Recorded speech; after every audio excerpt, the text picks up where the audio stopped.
So welcome everybody here to the Martin Segal Theatre Center at the Graduate Center CUNY. My name is Frank Hentschker and I'm the director of the program.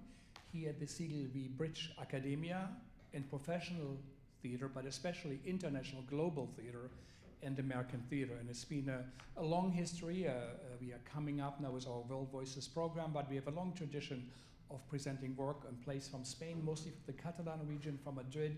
But tonight we are focusing on a very special region from Spain, Galicia. We don't know enough about a region with its own language, not a dialect, its own language, like Catalan or the Basque language. And so it's a very rare thing. As far as we know, there haven't been an anthology of plays from Galicia. So it's a wonderful opportunity. We have with us here Sofía Ruvira-Fernández, who is the playwright and also editor of the book. And she will talk a little bit afterwards. And she also directed the reading tonight, which we're going to hear and see. I think we're in for a treat. We would like to welcome our viewers on HowlRound. Thanks to Thea, Vijay, and our team here, Nurit and Anna Sofia, to make this all happen. The format of the evening will be, we're going to hear a greeting from the new executive director of the Instituto Cervantes, a very significant and important global organization representing Spanish culture in the world, but he just started his job, and it's just fit that he had the time. Javier Valdivieso Odriozola, who is with us here. Javier, so thank you for being with us. He will give a short introduction. We have a reading. Nurit, Chinn, who is with us here at the Segal Center, the Next Generation Fellow, will have a dialogue with a fellow playwright, and then we hear a closing reading, and we have a little bit of time for Q&A with the audience. But Javier, let us know a little bit about your work, what you do at the Cervantes, and maybe also what is Galicia. Often people think it's in Poland or mix it up with other plays, so give us a little insight. Thank you. And welcome at the Segal Center, and welcome to New York. Thank you. Thank you. My name is Javier. I am the new director. I arrived here 6 months ago of Instituto Cervantes, New York. I am coming from my last destination, that was Budapest. Then it's a pleasure to be here working in New York. Cervantes is an institution created by the Spanish government in 1991.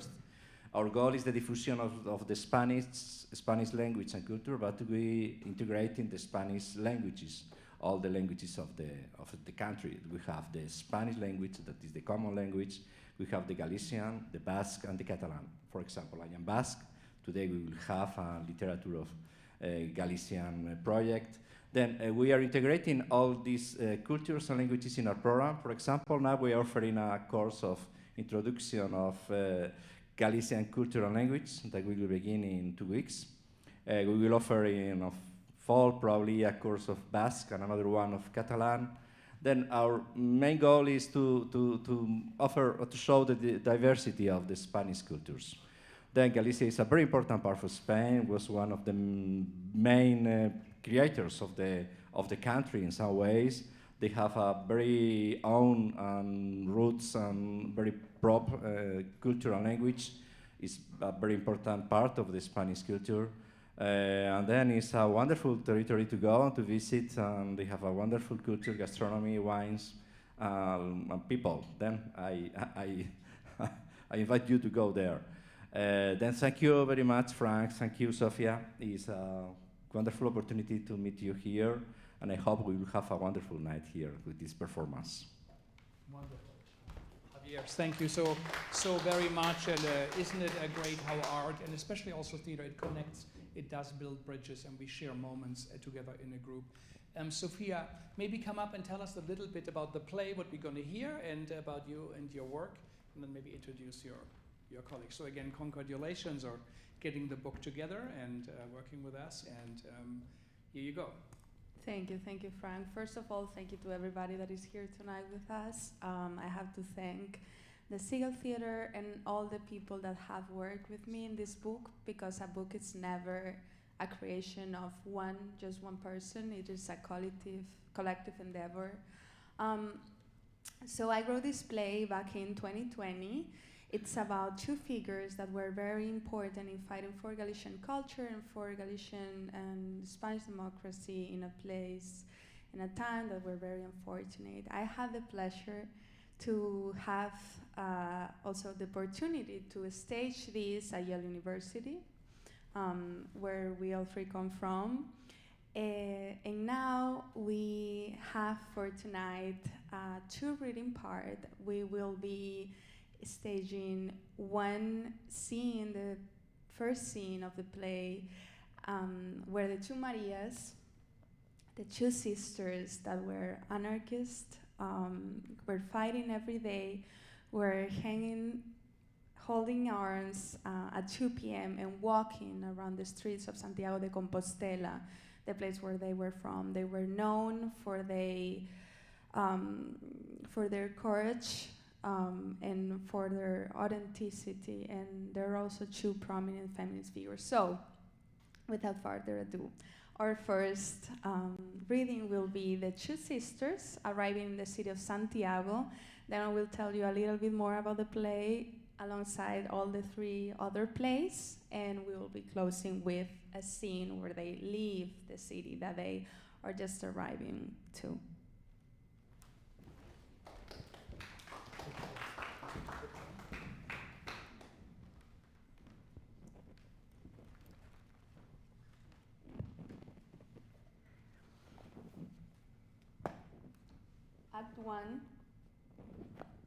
Act 1, Scene 1. Marusha and Coralia stand just outside the doors of Lavacolla Airport. The terminal is nearly empty. It's early, around 7 a.m. The artificial glow of overhead lights reflects off the sleek white walls, casting an ethereal sheen over the space. Plastic dominates the landscape. Vending machines humming softly in the background. Sleek dispensers mounted on walls, perhaps for soap. And there are many things unfamiliar to the sisters. A sign is hanging on the wall, but its purpose is unclear. Signs point toward various exits. There are symbols and arrows, an invitation to the outside world. Marusha disoriented. Coralia. She taps her sister's back slowly, who is still asleep, trying to wake her. Where are we? Coralia, confused, squinting due to lack of sleep. I have no idea. But the sunset was so beautiful. Did you see it? Coralia yawning. Not at all. I've been sleeping the entire trip. Can you really be the youngest? Where's all your energy? You should be more enthusiastic, because soon you'll be older, like me, and you won't be able to go to any parties. To get older is really very stupid. Well, there's no point in talking about it. I need to rest, and I did. That's all. And well, look. Pointing with a finger. There's the exit to our beloved Compostela. The tuna song is played.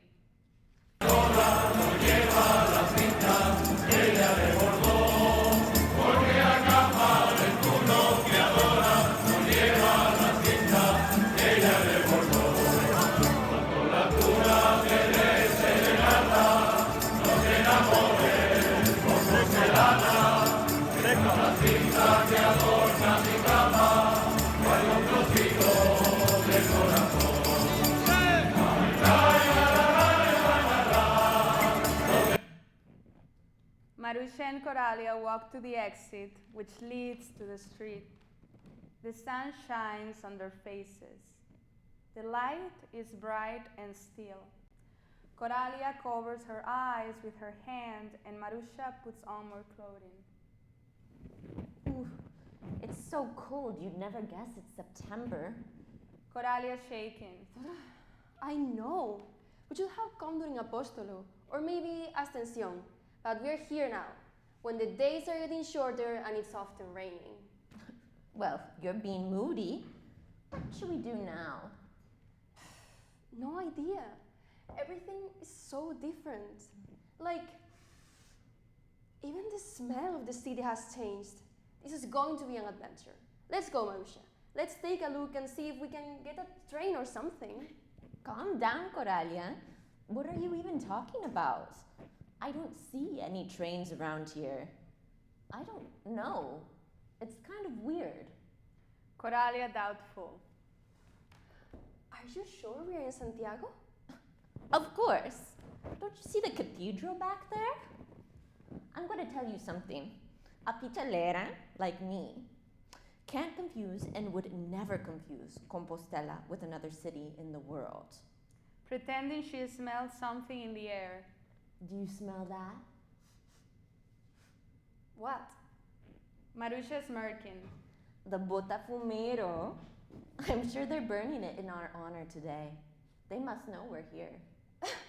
Are you crazy? Don't you remember that we are this out in our city? Even if we got the Botafumero, we should make sure we never, ever smell it. Marusha resigned. You're right, little sister. But I was so looking forward to our coming back. We need to go see Mom and Dad. Marusha paces back and forth with her hand on her chin. And of course, we need to be on time for our walk at 2 p.m. It's September. There's so many students who are arriving from all over Galicia, and you know what that means. But Marusha, you're too old for that. Marusha upset. Well, listen, kid. With that attitude, we are not going to get anywhere. Look. A bus is approaching from afar. Marusha raises her hand and asks the bus driver to stop. Let's go. Let's get on it. But we don't even know where it goes. What are you talking about? What do you mean? Where do you think it goes? Come on, let's go. Both sisters get on the bus. Darkness.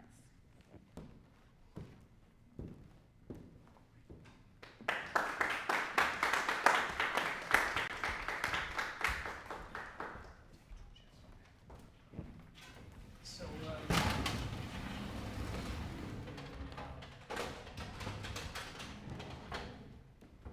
just for you two.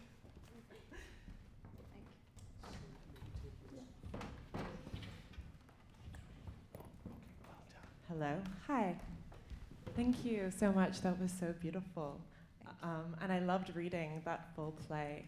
I was so struck by these two sisters and these figures, not just as like symbols of the past, but as active commentators and witnesses to Galicia in the present.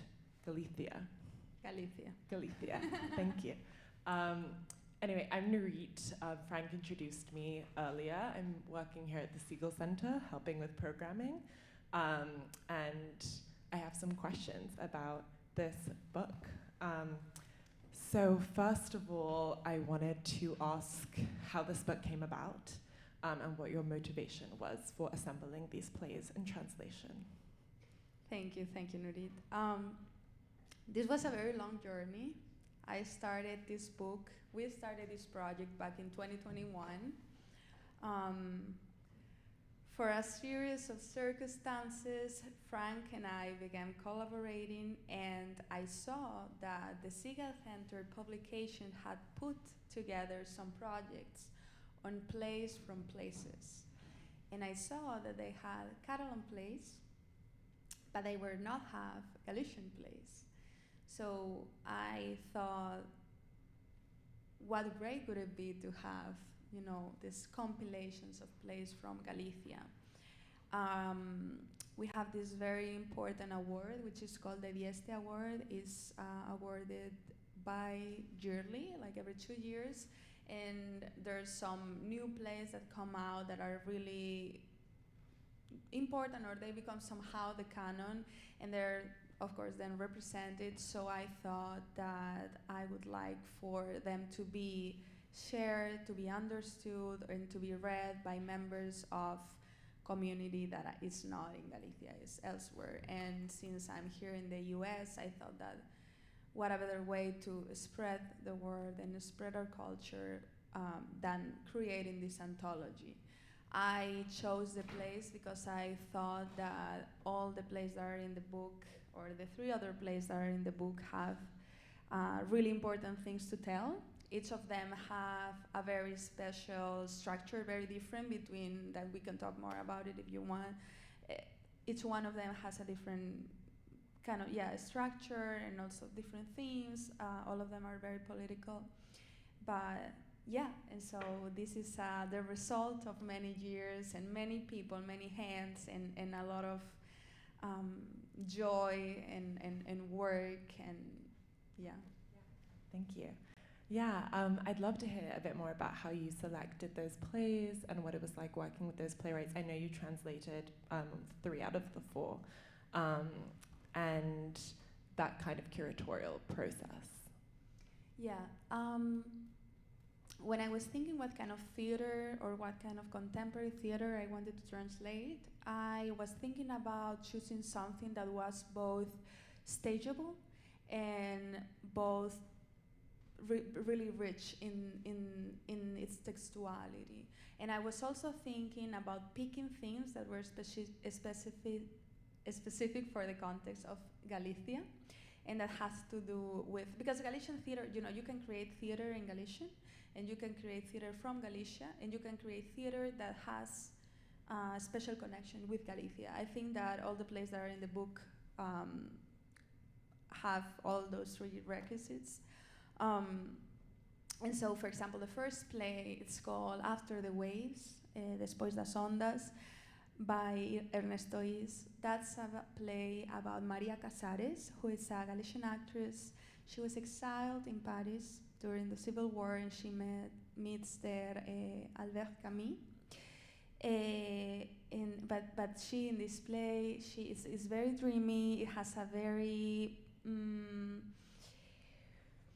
kind of unstructured structure. It's very loose, and so it speaks about this longing of coming back, wanting to come back, but being unable to love the spirit in the end, experiencing the exile, and also women desire.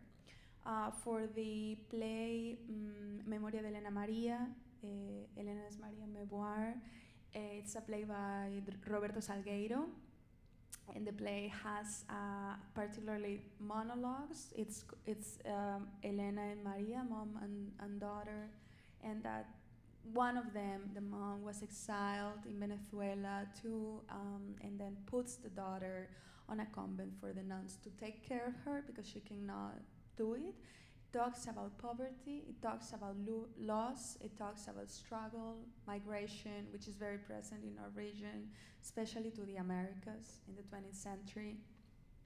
And I thought it was a very beautiful embodiment of these 2 women that are eventually just becoming one voice within the play.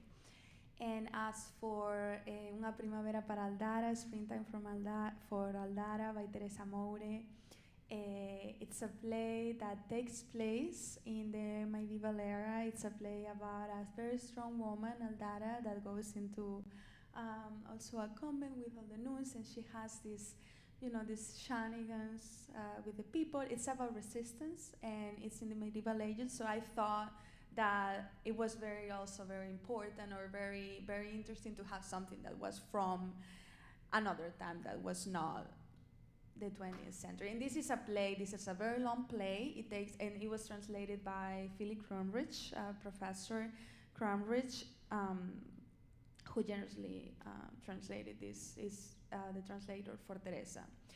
And it's almost like a Shakespearean play in the way that it is constructed, with many characters, but with one character that takes up the whole voice, or it's the leading voice that drives the play and the story going forward. And as for my play, as I've already said a little bit about it, this is a story about these 2 sisters that really existed. They come back from afar. They arrive at the airport, but they come from who knows where. And they discover that after all those years that they spent somewhere else, the city of Santiago has not changed that much. In a political sense, I mean, it's changed, but it has still some reminiscence from what it was before.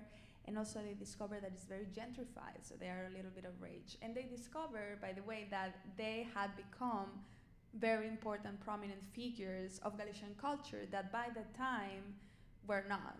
They were completely repelled by society. They were people were saying that they were crazy women and all those kind of things that people say often about women, especially women that rebel. And so I decided to put all them together. Frank was very kind in inviting me to participate, of course, because I'm here with very important voices of our literature, and I share space with them in this book. But yeah. Amazing, thank you. Yeah, thank you for all those descriptions. There are these like common themes that filter throughout of time and place and history and those burdens and reckonings, and feminism and women, which is really thrilling. Yeah, can you maybe chat a little bit about the process of translation and kind of challenges and surprises that came up in that endeavor? Yes, the process of translation was something new for me, was something very challenging for me. Translating theater from I guess translating theater in general, but for me it was very challenging to find these words that I had to eventually explain in footnotes because they have no direct translation, right? And there was for me no way around to get the concept, but they were also non-translatable in the sense that they are very hard to, even though there's something that is similar, for example, the word morriña that we have, it's like this longing, and that has been translated as that or could be translated as that, but there are some other, and that's a very specific thing that maybe can fit in one of these, similar, or like you can really like touch the meaning of it or the feeling of it. But I was telling Zoe, because we were talking about this reading, I was explaining to her what it means to be a pizzeleira. That is a very specific thing, which is a person that has been born and raised in Santiago de Compostela. And that's definitely not a word for that or something that could mimic that. And all these things need to go in footnotes, which is, a little bit, it makes you go slower, but somehow it makes you go also like deeper, I feel. And the other place, I was very, very cautious because they were the voices of other people, and I wanted to, it's people that I deeply admire and whose works I have read and I have been, I don't know, they have changed or they have impacted me in a way that I have so much, I don't know, nervousness. And so it was definitely a challenge, and but I was very, very happy and very honored that I have other people, Caridad Bish, Lucas Viage, Emily Gazda, many people, many eyes looking at it. I'm not at first speaking of English, and so yeah, it was a thing for me. Yeah. Amazing. I have a couple more questions, but I don't know if it's time to open up. Oh, okay, why not? Okay, back to play quickly. Also, this is the sculpture, right, of the two Marias, on the cover of the book. I loved the kind of meditations on their appearance and their makeup. That was really interesting, and I learned a lot about the place through them. I was curious about, I don't know, your process, the kicking off point, like what inspired you to begin this play? Did you know it was going to be that you wanted to eventually translate it for an English audience when you began? No, I think I wrote it because I generally write. I didn't think I ever was gonna stage it. I mean, I dreamt about it. I was like, yeah, hopefully one day, but I didn't think about any of that. When I was talking about the project with Frank, he asked me, do you write plays? And I was like, yeah. And that was one of the first plays I've ever written. I studied my master's degree in Santiago de Compostela right after COVID. I lived there by myself, and it was a very important experience for me. It made me connect again with my culture because for many years I had been abroad, and now I am abroad again. But I came back for a little bit there, and after COVID, right in 2020, in 2021. And the two Marias they're there in the Alameda de Santiago de Compostela, in the main part of the city.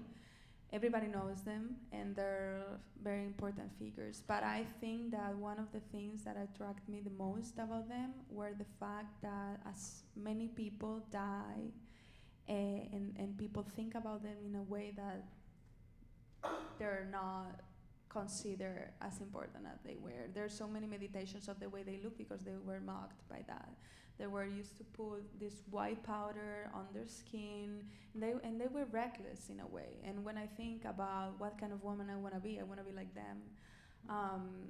And that's why I think I decided to write about them, and they have accompanied me throughout these 4 or 5 years.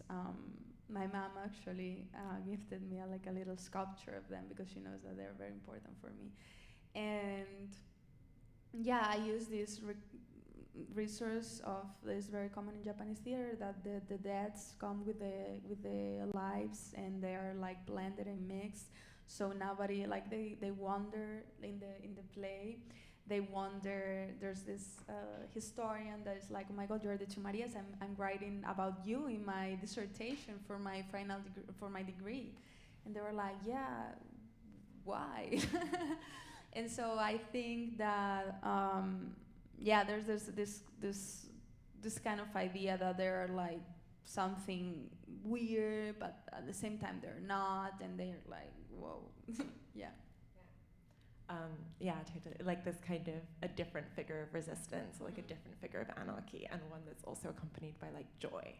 I really enjoyed spending time with them. Okay, my last question is just about, now that this book exists, like what your hopes are for this book. You kind of touched on this already, but just, why now that these plays are in translation and for an English audience, if you have any hopes or desires?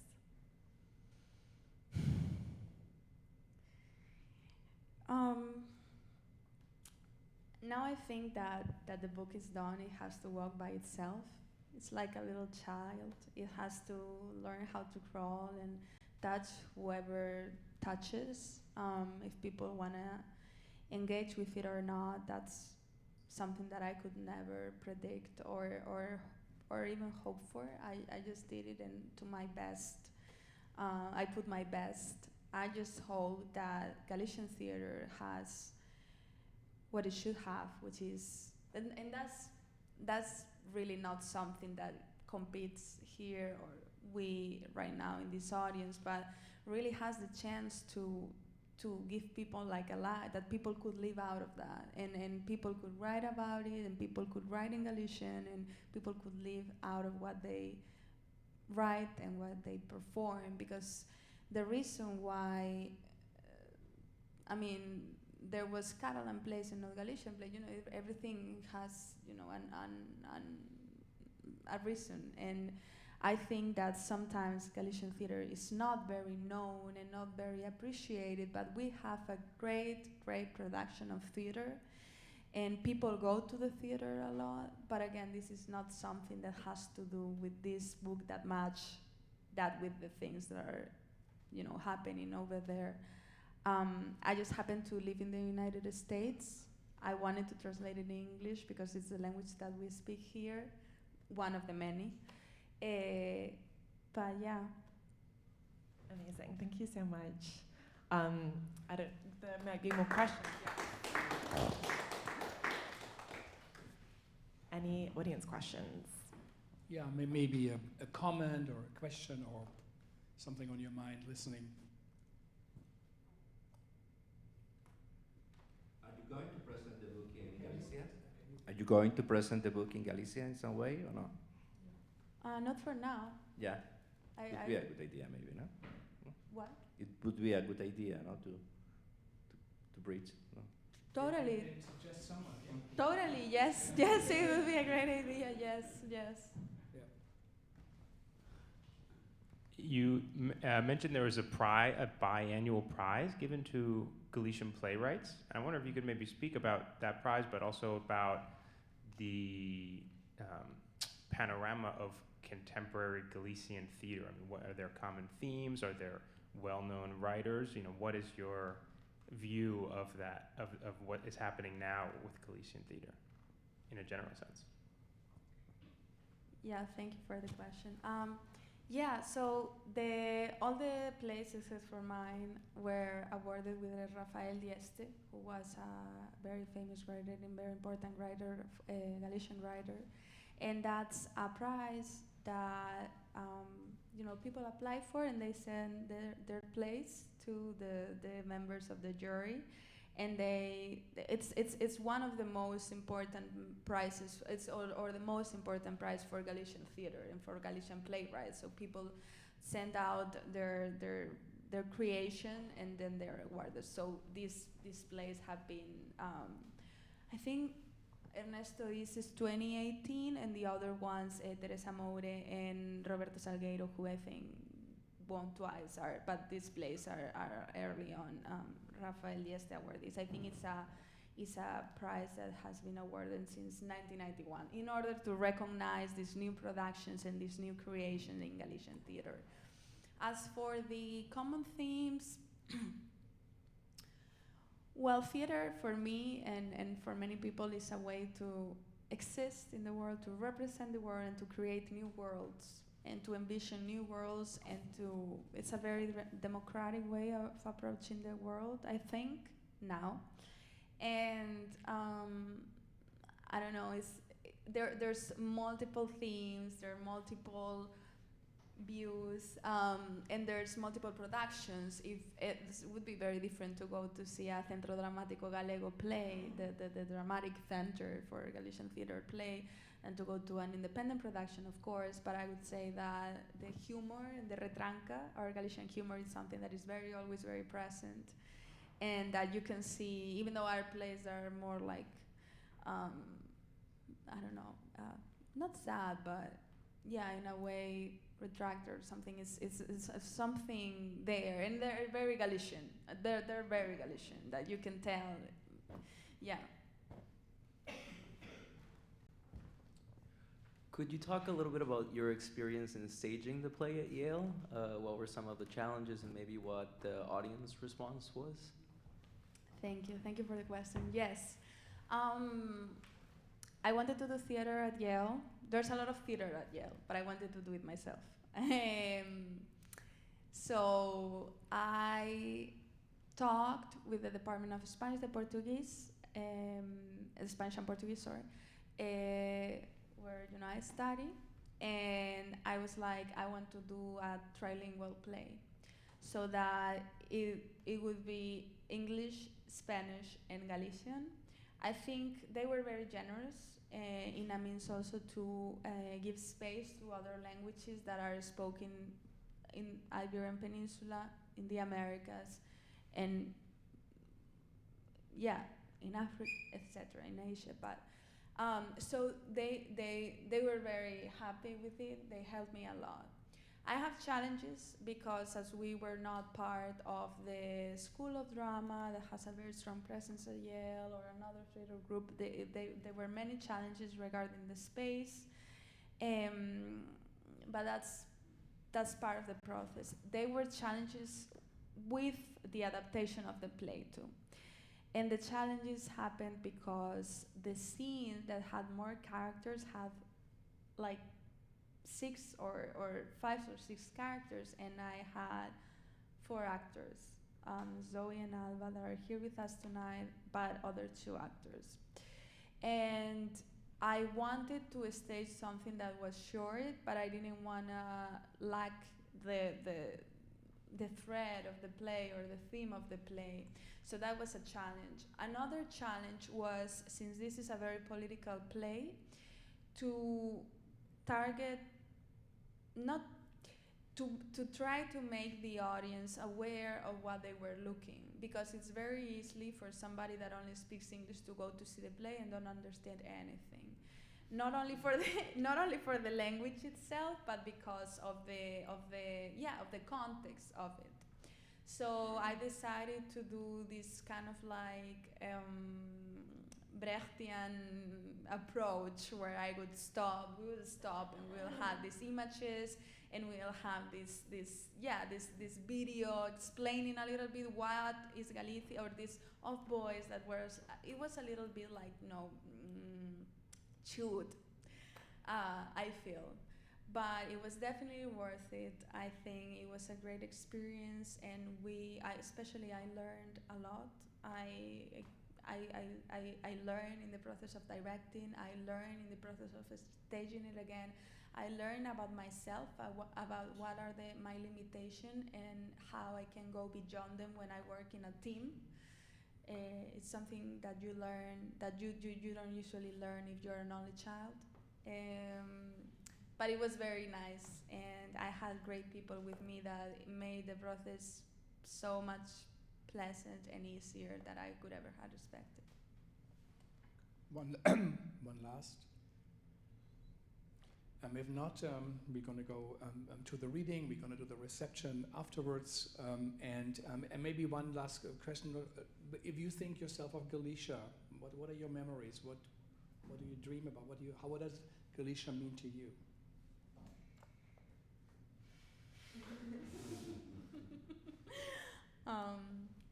It's my roots, the place that I come from, the language that I speak. And when I think about Galicia, my memories, I always think about my grandparents. They're a very big source of inspiration for me. They went through a lot, as everybody, they went through the civil war, they went through a dictatorship, they were poor, they were hungry, but they were very wise people, and they always fight for their families, as many families do, but now that I don't have them, I think a lot about them, I write about them a lot, and I don't know, as any other granddaughter, I want to make them proud of me.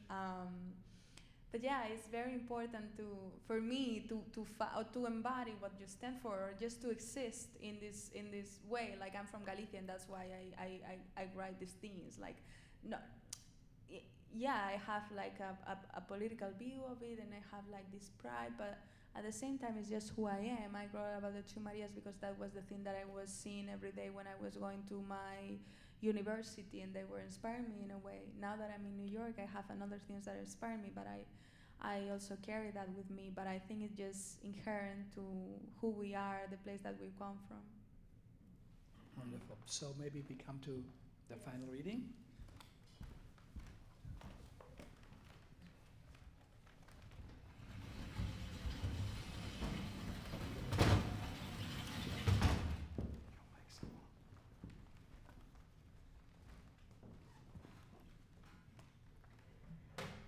Scene 2.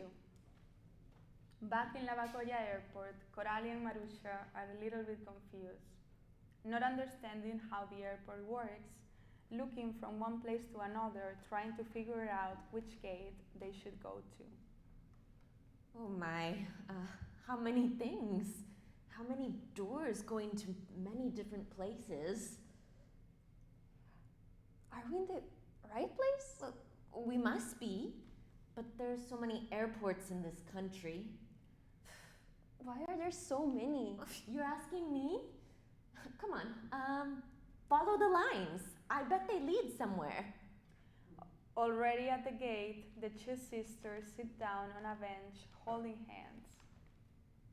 You know, Coralia, what I liked most about coming back, more than going back to Compostela, was seeing you again. I really missed you. Coralia hugs Marusha tightly. Marusha, no matter where we are, whenever we go, we will always have each other. Family is family. Nothing bad is going to happen to us, I promise. We were buried, as Esteban said, right next to each other. That is so meaningful and so beautiful. Nothing can part us. I have no doubt. The only sad part to me is realizing that so many years have passed, yet not much has changed in our country. There's so much work, so much oppression to fight against, and nobody is going to take a stand? Really? Oh, if we were still alive, the things that we could do. Yes, sister, but we are not alive anymore. We cannot fight anymore. Now we should rest. We did everything we could. We've got to hold on to each other. As we always did. Getting older, dying, being reborn. That is the only way we can stay forever. We should take advantage of the new opportunities that are offered to us. I love you so much, sister. I love you too. The two of them hug each other for a long time. Then a voice comes over to the intercom. Offset voice. Passengers of 36548P, door heading to brrr, preparing to board. Again, passengers of 36548P, door heading to brrr, preparing to board. Marusha and Coralia prepare themselves to go. Marusha looks back, and so does Coralia. No te enamores, Compostelana is playing again.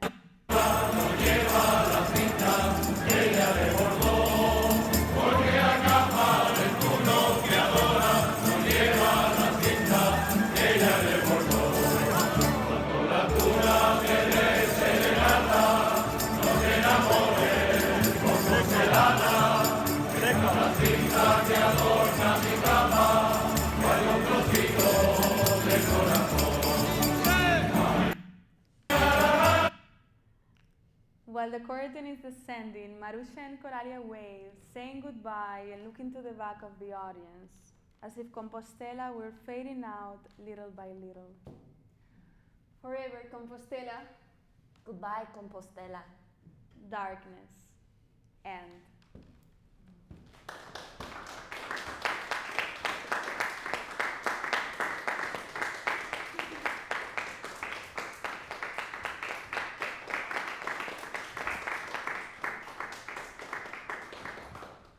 So wonderful, thank you all so much, and maybe if you want to stay here, we're going to get a bottle of wine and have a little drink. And thank you to both of the actors, to Sofía, who was also a great poet and dancer, so thank you, and thank you all for taking the time to come out and to listen to voices from another planet almost, another country, and I think it's so important, especially in the time we live now, to listen to the world as musicians, listen to music from all around the world, and not just to American music. Actually, they think this is important.